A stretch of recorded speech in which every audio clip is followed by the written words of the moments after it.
Okay, so let's dive into that a little bit. I'll remind everyone, Jeff, it was you who broke this story initially that Deebo wanted to be traded. He said it directly to you on the record. So there's the contract piece of it, and then you mentioned that it may not just be about money. What else is going on here between Deebo Samuel and the 49ers that could be a problem?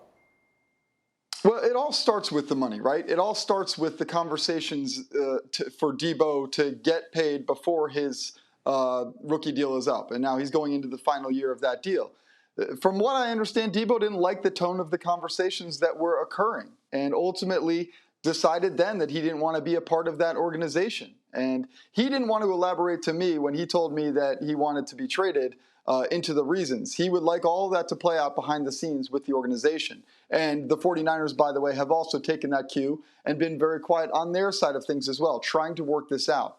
But we should remember that when Kyle Shanahan uses words like relationship and those types of things, this is about the 49ers trying to prove to Deebo Samuel that they do love him, that they do covet him, that they do want him in the building. And yes, it does go beyond money, I should say. So Deebo, this feels, at least to me, and I want to check in with you on it, like a very important story. This is a team that was maybe a play away from being in the Super Bowl last year that is now handing the quarterback responsibilities, handing the ball, handing the team over to a very unproven rookie, a super talented young guy, but who has played very little football. It feels to me like having Deebo Samuel there is critically important for the 49ers going forward. How do you see it? Greeny, you're absolutely right. This is huge. Think about all the assets that the 49ers gave up to move up to number 3 to draft Trey Lance. And now you're talking about, a possibility, a world where Deebo Samuel is traded.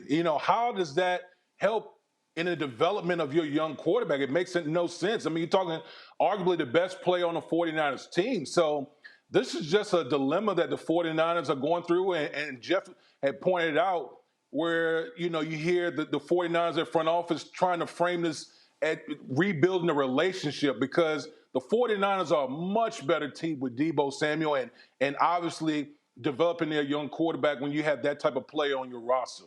Now, Nico, you come from a place, most of us all will associate you as a Patriot, where they probably expect you to take emotion out of it more than anything else, right? Yep. I mean, at the end of the day, you do your job, and this is their business and all the rest of that. And ultimately, we saw how it ended with Tom Brady. I mean, when things get sideways like this, as they appeared to have, and guys start taking things personally, it can get very complicated. How do you see this? Yeah, well, because when it's personal, you just want to get away. Like it's oil and water. You don't even want to be associated with them anymore, because at the end of the day, you want to be paid accordingly for what you produce on the field. So he's the best player on this team. And for him to help a young Trey Lance become a better quarterback by, okay, they're going to give me the ball, 20, 30 times? And we know in the NFL, your career is not very long. It's a short career. So if they're going to use me up as a running back, a missile motion guy, reverse guy, a gadget guy, number 1 receiver, slot receiver. So he understands, okay, I'm the guy.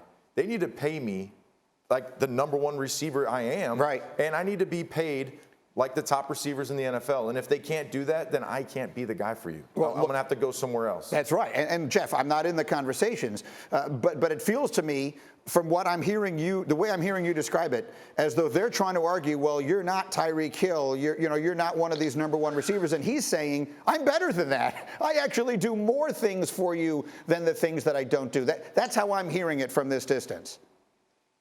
So a little bit, but it's more the tone of the conversations that were occurring as much as the value itself. The 49ers covet him as a player on the field, but oftentimes when players go to management and say, hey, I want to get paid, if management doesn't handle that conversation the way the player wants and treats with some civility, I think that's where things can go sideways. I'm not saying the 49ers meant for this to go sideways. They love Deebo. I promise you that. But sometimes players can take things more personally in these negotiations than management expects. And that, to me, is what feels like is the case here with Deebo. Thank you for watching ESPN on YouTube. For live streaming sports and premium content, subscribe to ESPN+.